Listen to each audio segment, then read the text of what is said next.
겨울 찬바람이 몰아치는 날, 한양 저작거리 한복판에서 한 여인이 무릎을 꿇었습니다. 손에 든 떡살판이 땅바닥에 나뒹굴었고 그녀의 뺨에는 선명한 손자국이 남아 있었습니다. 이 천한 것이 감히 내 앞에서 떡을 판다고? 내 주제의 양반 어르신네 입에 들어갈 떡을 만들 자격이나 되느냐? 비단 옷을 입은 덩치 큰 사내가 침을 뱉으며 여인을 내려다보았습니다. 구경꾼들은 수군거렸지만 아무도 나서지 않았습니다. 여인은 떨리는 손으로 땅에 떨어진 떡을 주워 담으며 이를 악물었습니다. 기다리시오. 언젠가는 당신이 내 떡을 사정하며 구걸하는 날이 올 것이오. 그 말 한마디가 이 모든 기적의 시작이었습니다. 오늘도 제가 옆에서 재미있는 이야기 한 편 따뜻하게 전해드릴게요. 마음에 드시면 구독과 좋아요로 응원만 살짝 부탁드립니다. 이야기는 석 달 전으로 거슬러 올라갑니다. 청주 외곽의 작은 마을. 그곳에 26살 과부 은채가 살고 있었습니다. 남편은 역병으로 세상을 떠났고 시댁에서는 재수 없다며 그녀를 쫓아냈습니다. 가진 것이라곤 남편이 쓰던 낡은 떡살판 하나뿐이었습니다. 은채는 그 떡살판으로 아침마다 떡을 빚어 장터에 내다 팔았습니다. 하지만 과부가 만든 떡을 사는 이는 드물었습니다. 과부 손 탄 떡 먹으면 애군이 든다더라. 사람들의 수군거림 속에서 은채의 떡은 날마다 남았습니다. 그렇게 석 달을 버티다 보니 빚만 쌓여갔습니다. 쌀을 외상으로 얻어 떡을 빚었지만 팔리지 않았고 곡주인은 날마다 문 앞에서 고함을 질렀습니다. 과부댁, 언제까지 외상으로 쌀을 퍼갈 거요? 당장 돈을 내놓지 못할 망정. 겨울바람에 손은 트고 갈라졌지만 물에 쌀을 씻어야 했습니다. 찬물에 손을 담글 때마다 손등이 쩍쩍 갈라지며 피가 배어나왔습니다. 빈 쌀독을 두드리면 텅 빈 소리만 울렸습니다. 그런 날이면 은채는 남편의 떡살판을 쓰다듬으며 혼잣말을 했습니다. 여보, 당신이 남긴 이것으로 제가 꼭 살아남을게요. 어느 날 저녁, 은채는 남은 떡을 들고 다리 밑으로 내려갔습니다. 그곳에는 더러운 옷을 입은 거지 노인이 웅크리고 있었습니다. 할아버지, 이거라도 드세요. 은채가 떡 한 조각을 내밀자 노인은 놀란 얼굴로 그녀를 바라보았습니다. 낭자께서 왜 이런 노인네에게 먹을 사람이 없으면 버려야 하는데 버리느니 드리는 게 낫지요. 저도 남에게 도움받으며 살아왔습니다. 힘들 때 누군가 손 내밀어 준 게 얼마나 고마운지 아니까요. 노인은 떡을 받아 한 입 베어 물었습니다. 그리고 눈을 크게 떴습니다. 이 맛이 참으로 신기하구려. 쌀떡인데 찹쌀처럼 쫄깃하고 설탕을 안 넣었는데 단맛이 도는구려. 은채는 고개를 저었습니다. 그저 정성껏 빚었을 뿐입니다. 노인은 떡을 다 먹고 나서 품속에서 작은 헝겊 보따리를 꺼냈습니다. 이걸 받으시오. 내가 가진 전부요. 보따리 안에는 말라비틀어진 풀뿌리 몇 개가 들어 있었습니다. 이게 뭡니까? 모르겠지만 귀한 것이라오. 내 평생 모은 것인데 은인께 드리는 게 맞겠소. 은채는 그 풀뿌리를 집으로 가져와 물에 담가두었습니다. 다음 날 아침 물이 진한 황금빛으로 변해 있었습니다. 호기심에 그 물을 한 모금 마셔보니 입안에 달콤하면서도 씁쓸한 맛이 돌았습니다. 이상한 물이네. 은채는 그날 떡을 빚을 때 그 물을 조금 섞어 보았습니다. 평소처럼 쌀가루를 반죽하고 떡살판에 찍어 쪘습니다. 그런데 김이 오르면서 떡에서 은은한 황금빛이 감돌았고 향기가 집 밖까지 퍼져나갔습니다. 이웃집 안악이 담을 넘어 소리쳤습니다. 은채야, 무슨 떡을 쪘길래 이렇게 냄새가 좋으냐? 은채는 떡을 하나 집어 맛을 보았습니다. 순간 눈이 휘둥그레졌습니다. 쌀떡이 입 안에서 사르르 녹으면서 감칠맛과 단맛이 동시에 퍼졌습니다. 지금껏 만든 떡 중 가장 맛있었습니다. 그날 장터에 나간 은채의 떡은 순식간에 팔려나갔습니다. 이 떡 맛이 예사롭지 않구려. 한 개 더 주시오. 나도 5개 싸주시오. 시댁에 가져가야 하오. 정오가 되기도 전에 떡이 다 떨어졌습니다. 은채는 믿을 수 없다는 표정으로 손에 쥔 돈을 바라보았습니다. 한 달치 빚을 갚을 수 있는 액수였습니다. 그날부터 은채는 그 풀뿌리 우린 물로 떡을 빚기 시작했습니다. 소문은 빠르게 퍼져나갔습니다. 청주 과분의 떡이 보약보다 낫다더라. 한 번 먹으면 기운이 난다더라. 허리 아프던 게 씻은 듯 나았다더라. 장터에는 날마다 긴 줄이 늘어섰고 은채는 쉴 틈 없이 떡을 빚어야 했습니다. 새벽에 일어나 쌀을 씻고 해가 중천에 뜰 때까지 시루에 김을 올렸습니다. 밤이면 팔이 쑤시고 허리가 끊어질 듯 아팠지만 은채는 행복했습니다. 하지만 성공은 시기를 불렀습니다. 청주에서 제일 큰 떡집을 운영하는 최행수가 은채의 소문을 듣고 코웃음을 쳤습니다. 과부년 하나가 떡 좀 판다고 설친다지. 꼴 좀 봐야겠구나. 최행수는 장터로 직접 나왔습니다. 구경꾼들이 길을 비켜주었고 은채의 좌판 앞에 덩치 큰 사내가 우뚝 섰습니다. 내가 은채냐? 그렇습니다만. 내 떡을 먹어본 적 있느냐? 최행수가 하인에게 눈짓하자 하인이 비단 보자기에 싼 떡을 꺼냈습니다. 화려하게 장식된 떡이었습니다. 이게 진짜 떡이다. 내 떡은 뭐냐? 겉만 번지르르하고 속은 텅 빈 게 과부년 주제랑 딱 어울리는구나. 최행수가 은채의 떡을 집어 바닥에 내던졌습니다. 떡이 흙바닥에 떨어져 굴러갔습니다. 구경꾼들은 숨을 죽였습니다. 은채는 주먹을 꽉 쥐었습니다. 손톱이 손바닥을 파고들었지만 참았습니다. 죄송합니다만 제 떡도 한번 드셔보시지요. 은채가 가장 잘 빚은 떡 하나를 접시에 담아 내밀었습니다. 최행수는 비웃으며 받아들었습니다. 좋아, 먹어보지. 맛없으면 내 좌판을 박살내겠다. 그가 떡을 입에 넣는 순간 표정이 굳었습니다. 씹을수록 감칠맛이 돌았고 목으로 넘어가면서 온몸에 따뜻한 기운이 퍼졌습니다. 최행수는 말없이 떡을 다 먹었습니다. 그리고 입을 닦으며 차갑게 말했습니다. 제법이구나. 하지만 제법인 게 문제지. 과부년 주제에 어디서 이런 재주를 부린 거냐? 분명 남의 비법을 훔쳤을 게다. 그런 적 없습니다. 입 닥쳐. 내 놈이 만약 이 떡을 계속 판다면 나는 내가 도둑질한 증거를 찾아낼 것이다. 그때는 관아에 고발해서 곤장을 치게 만들어주마. 최행수는 은채의 좌판을 발로 걷어찼습니다. 떡들이 바닥에 쏟아졌습니다. 그날 밤 은채는 울지 않았습니다. 대신 이를 악물고 다짐했습니다. 나는 포기하지 않는다. 반드시 저 자를 이길 것이다. 다음 날부터 은채는 더 정성껏 떡을 빚었습니다. 새벽같이 일어나 쌀을 씻고 풀뿌리 물을 정확히 계량해서 넣었습니다. 손님들은 여전히 은채의 떡을 찾았습니다. 하지만 최행수의 방해는 계속되었습니다.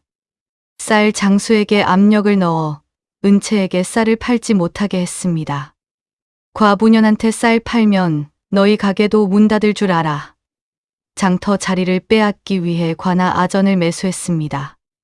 저 계집년은 세금을 안 내고 장사한다고 하시오. 은채는 한양으로 가기로 결심했습니다. 여기서는 최행수의 소나귀를 벗어날 수 없어. 한양이라면 기회가 있을지도 몰라. 보따리 하나 짊어지고 한양으로 올라온 은채는 남대문 근처 허름한 방 한 칸을 얻었습니다. 가진 돈이 얼마 남지 않았습니다. 하지만 풀뿌리는 아직 조금 남아 있었습니다. 은채는 작은 화로를 빌려 떡을 쪘습니다. 그리고 남대문 시장 구석에 자리를 폈습니다. 첫날은 아무도 거들떠보지 않았습니다. 이틀째도 사흘째도 마찬가지였습니다. 넷째 날 비가 내렸습니다. 은채는 젖은 옷을 입고 떡을 지키고 앉아 있었습니다. 빗물이 옷깃으로 스며들어 등이 축축해졌지만 자리를 뜰 수 없었습니다. 떡을 덮은 보자기마저 젖어들었습니다. 이러다 떡이 다 망가지겠어. 하지만 어떻게 해. 비를 피할 곳도 없는데. 그때 한 중년 사대부가 비를 피하러 처마 밑으로 들어왔습니다. 이런 날씨에 떡을 팔다니 기특하구려. 하나 주시오. 사대부가 떡을 받아 먹더니 놀란 표정을 지었습니다. 이 맛이 어디서 배웠소? 그냥 정성껏 빚었을 뿐입니다. 정성만으로는 이런 맛이 안 나오. 혹시 약재를 쓰시오? 은채는 잠시 망설이다가 고개를 끄덕였습니다. 예, 풀뿌리를, 우린 물을 씁니다. 무슨 풀뿌리요? 그건 저도 잘 모릅니다. 한 노인께서 주신 건데. 사대부는 잠시 생각하더니 말했습니다. 혹시 그 풀뿌리를 보여줄 수 있소? 은채는 품속에서 조심스럽게 헝겊 보따리를 꺼냈습니다. 사대부가 풀뿌리를 보자마자 숨을 들이켰습니다. 이게 황정이로구려. 황정이요. 신선들이 먹는다는 약초요. 기운을 북돋고 몸을 건강하게 하는 귀한 약재입니다. 이걸 어떻게 구했소? 은채는 거지 노인에게 받은 이야기를 했습니다. 사대부는 고개를 끄덕였습니다. 그 노인은 분명 산삼꾼이었을 거요. 황정은 깊은 산에서만 자라는데 한 뿌리에 은자 몇 냥씩 하는 귀한 것이오.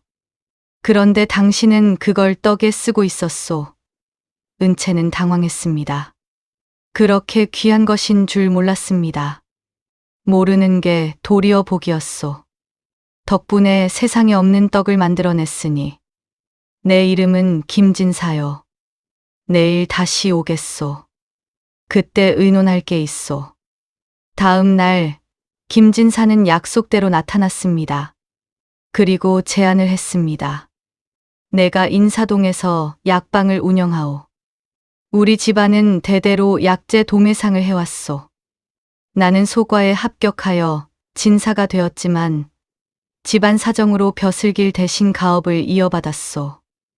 약재 감별과 처방에는 자신이 있소. 당신의 떡을 내 약방에서 팔면 어떻겠소?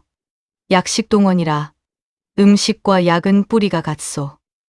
당신 떡에 황정의 기운이 담겨 있으니 보약떡으로 팔 수 있소.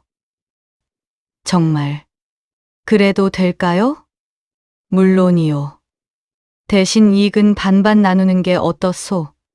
나는 장소와 손님을 제공하고 당신은 떡을 만드는 거요. 다만 한 가지만 명심하시오. 장사는 욕심내면 망하오. 사람 마음을 잃지 마시오. 은채는 하늘이 준 기회라고 생각했습니다. 감사합니다. 그리 하겠습니다. 김진사의 약방은 인사동에 있었습니다. 양반 사대부들이 드나드는 곳이었습니다. 은채는 약방 뒤편 작은 방에서 매일 떡을 쪘습니다. 김진사는 떡에 황정병이라는 이름을 붙였습니다. 그리고 약방 손님들에게 권했습니다. 기력이 떨어지셨다면 이 황정병을 드셔보시오. 황정의 정기가 담겨 있소. 처음에는 반신반의하던 손님들도 한 번 먹고 나면 단골이 되었습니다. 이 떡을 먹고 나니 정말 몸이 가벼워지는 것 같소. 입맛도 돌아오고 기운도 나는구려. 허리 아프던 게 한결 나아졌어요. 소문이 퍼지면서 양반과 부인들도 찾아왔습니다. 시댁 어른께 드릴 선물로 좋겠어요. 한 달이 지나자 은채는 제법 돈을 모을 수 있었습니다. 빚도 다 갚고 새 옷도 장만했습니다. 김진사는 틈날 때마다 은채에게 말했습니다. 은채 씨, 약방 일도 배워두시오. 약재 이름이랑 성질을 알아두면 떡 만드는 데도 도움이 될 거요. 은채는 약방 한쪽에서 김진사가 약재를 다루는 모습을 지켜보며 하나씩 배워나갔습니다.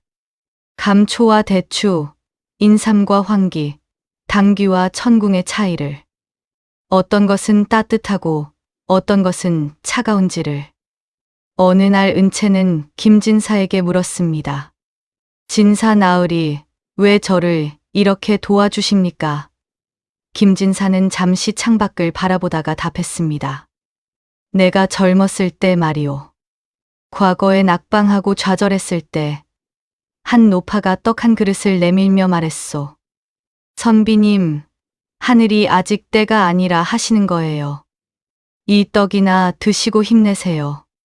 그 떡 한 그릇이 나를 일으켜 세웠소. 그래서 나는 다짐했소.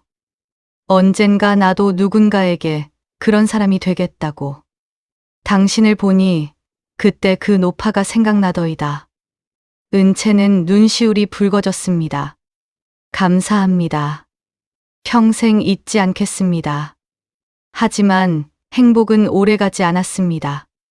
어느 날 약방 문이 거칠게 열리며 한 무리의 사내들이 들이닥쳤습니다. 앞장선 사내가 바로 최행수였습니다. 여기 있었구나, 도둑년. 은채는 얼굴이 하얗게 질렸습니다. 어떻게 여기를. 청주에서 한양까지 내 뒤를 밟았다. 내가 훔친 비법으로 떡을 팔고 있다는 소문을 듣고 찾아왔지. 김진사가 나섰습니다. 여보시오. 이 사람은 정당하게 장사하고 있소. 무슨 근거로 도둑이라 하시오? 최행수가 비웃었습니다.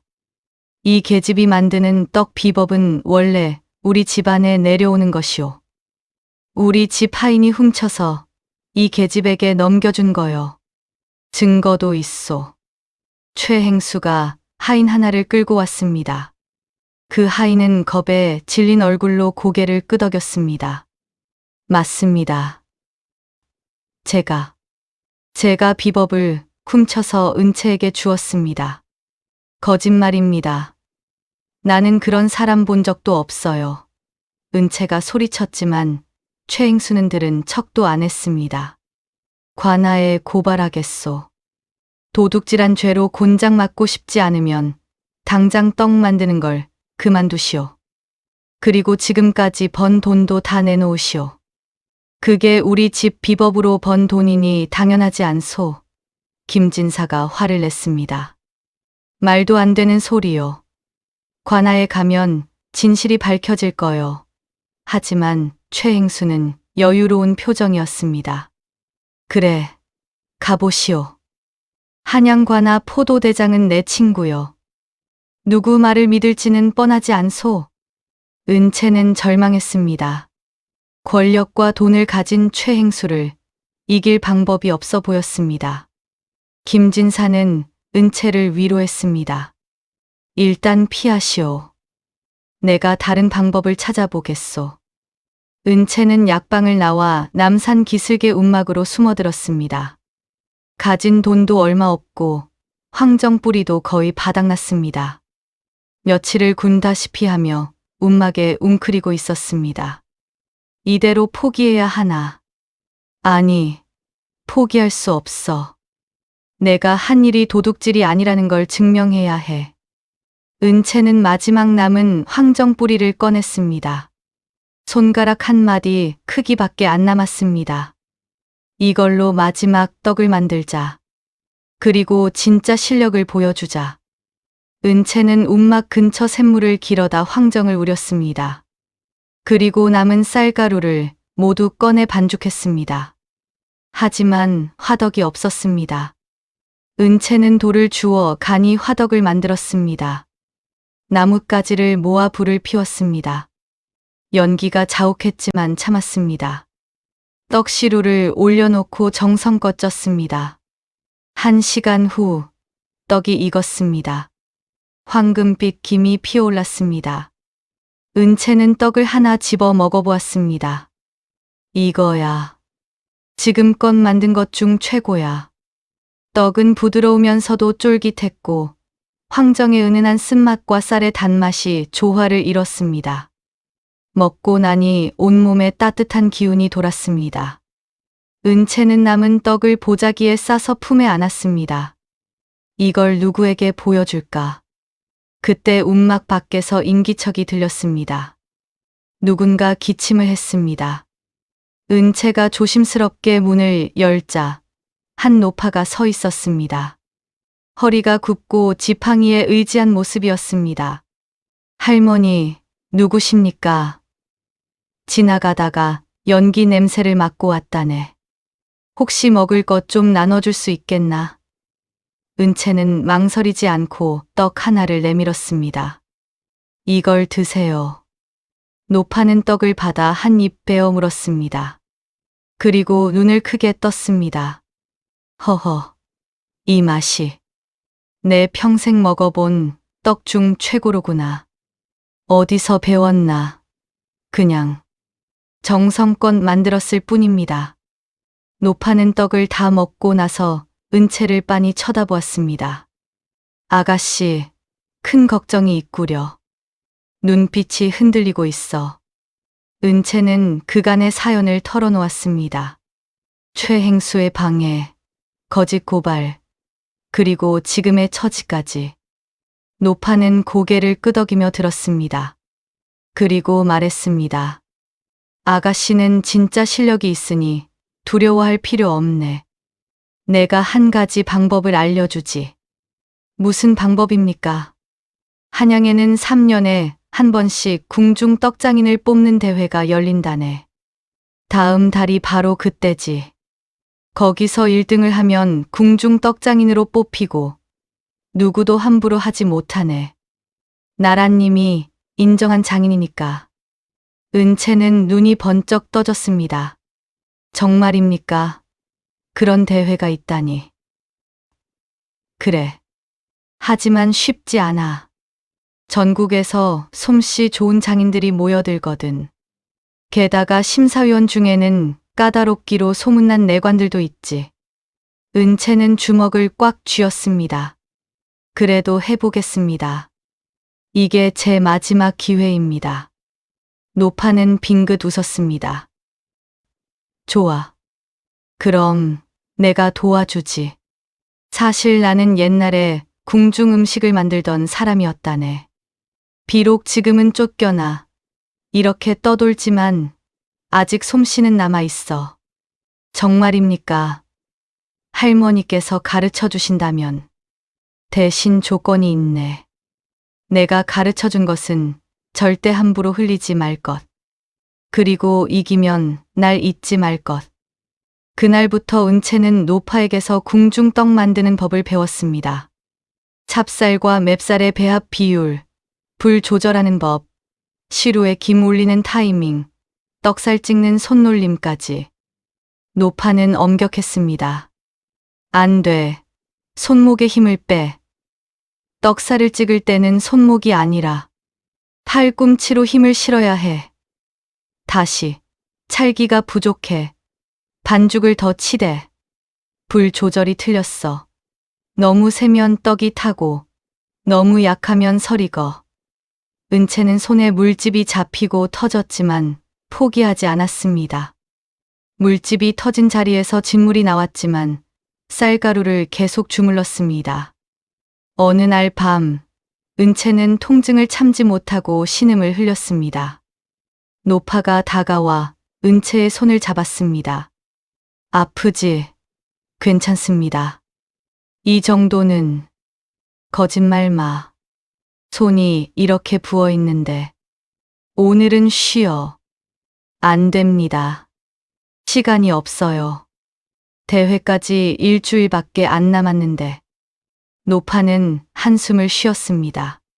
그 악착 같은 근성, 기특하구나. 좋아. 그럼 마지막 비법을 가르쳐 주마. 노파는 은채를 앉혀놓고 말했습니다. 떡은 기술만으로 만드는 게 아니야. 재료와 손놀림도 중요하지만 가장 중요한 건 마음이야. 내가 누구를 위해 이 떡을 만드는지, 이 떡에 어떤 마음을 담는지가 맛을 결정해. 김진사 나으리를 생각해봐.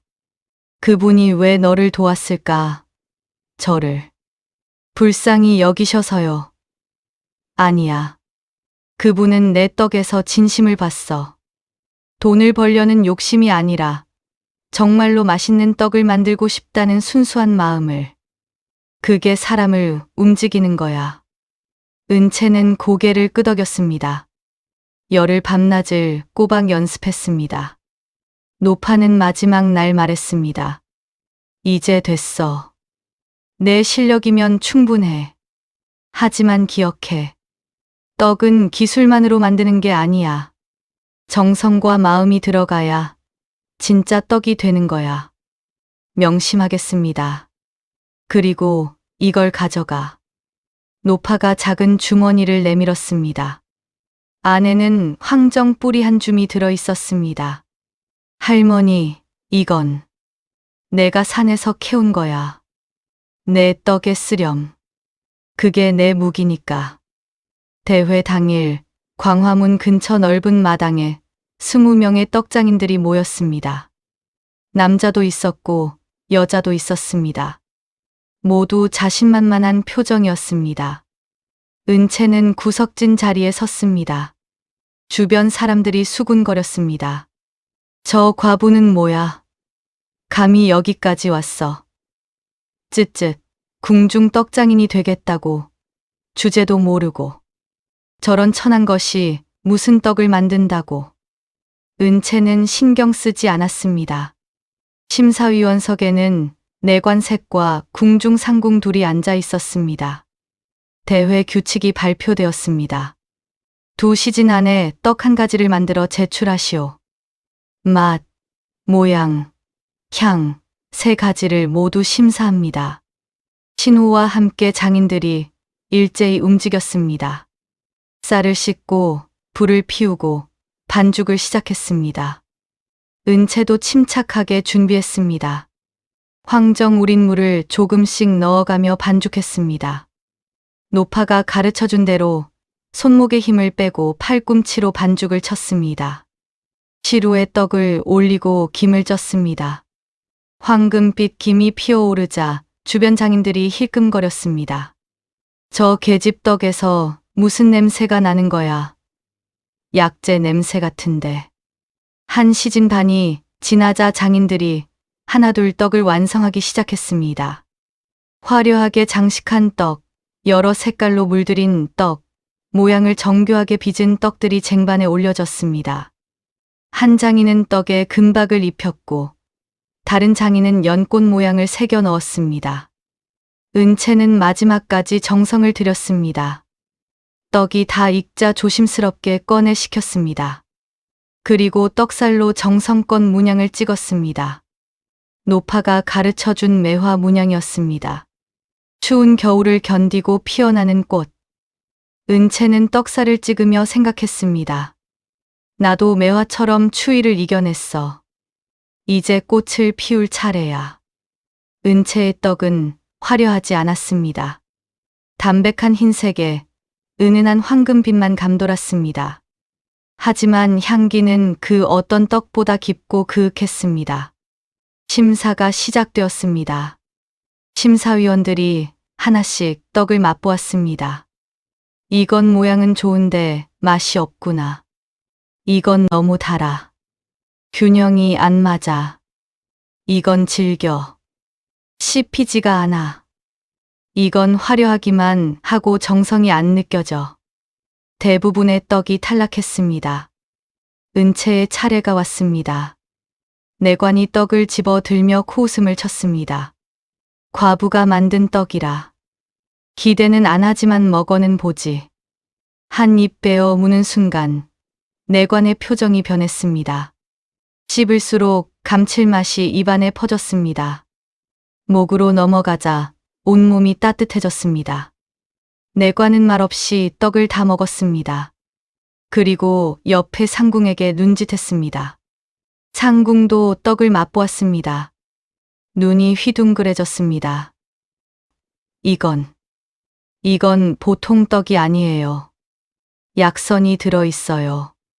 다른 심사위원들도 하나씩 맛을 보았습니다. 모두 같은 반응이었습니다. 심사위원들이 한참을 속닥거렸습니다.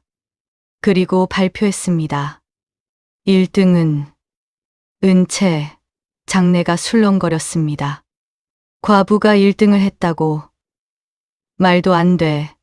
최행수도 구경 나왔다가 이 장면을 보았습니다. 얼굴이 새빨개졌습니다. 잠깐, 심사위원님들. 저 계집은 도둑입니다.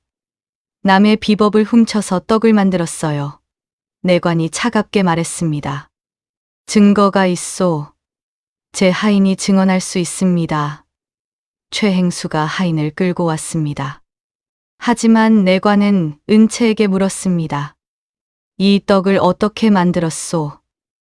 은채는 당당하게 대답했습니다. 황정이라는 약초를 우린 물로 반죽했습니다.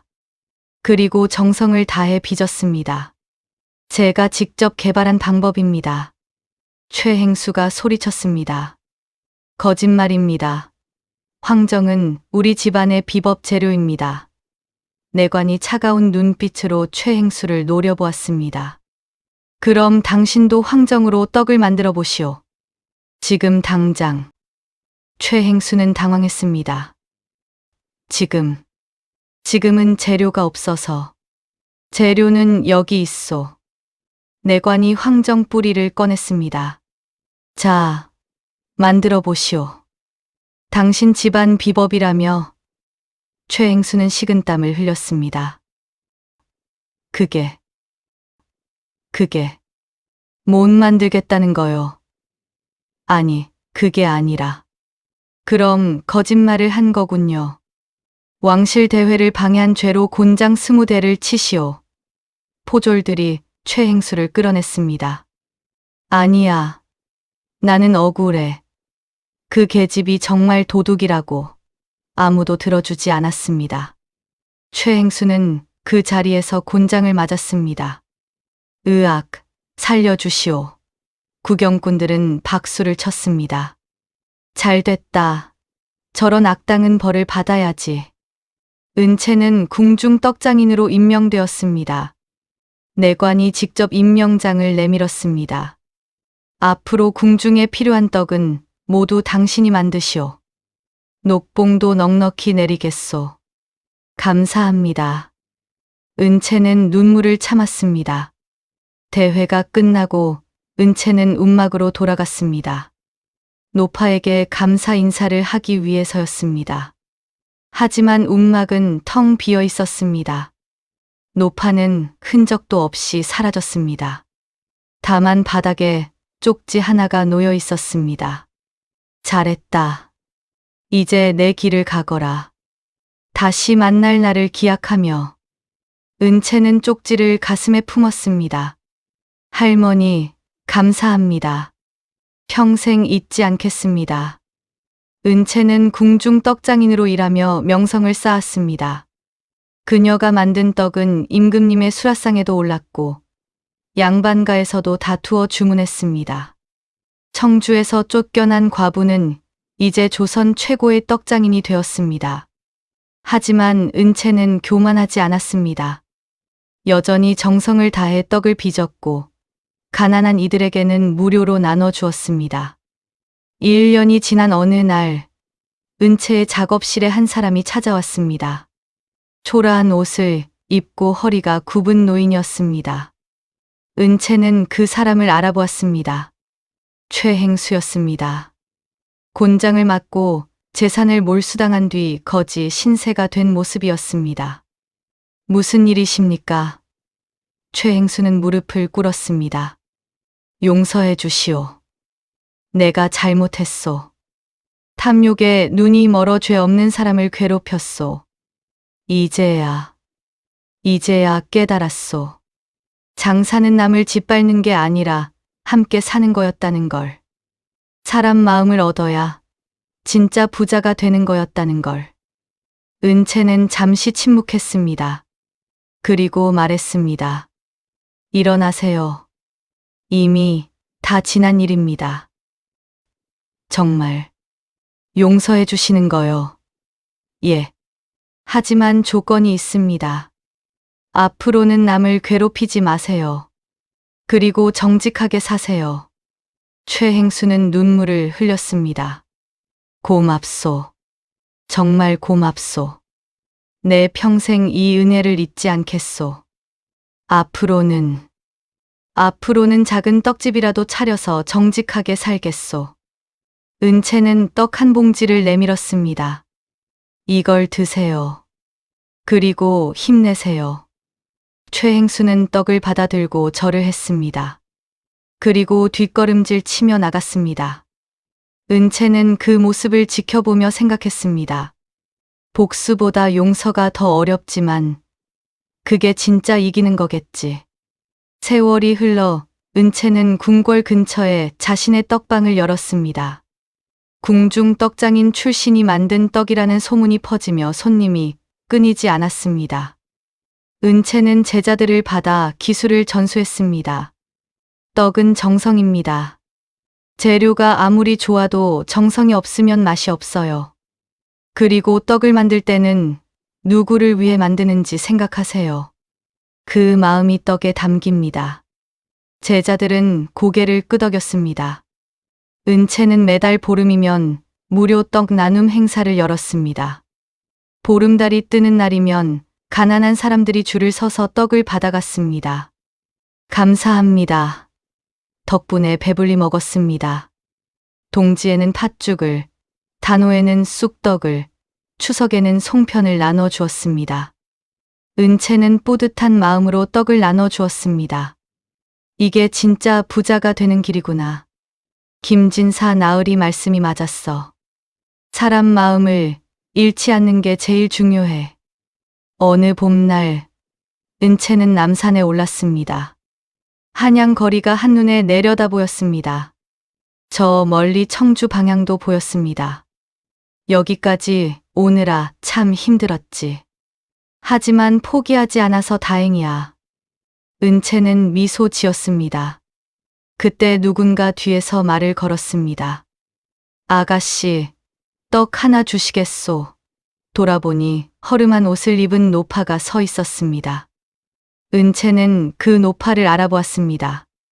움막에서 만났던 그 노파였습니다. 할머니, 오랜만이구나. 잘 지냈나?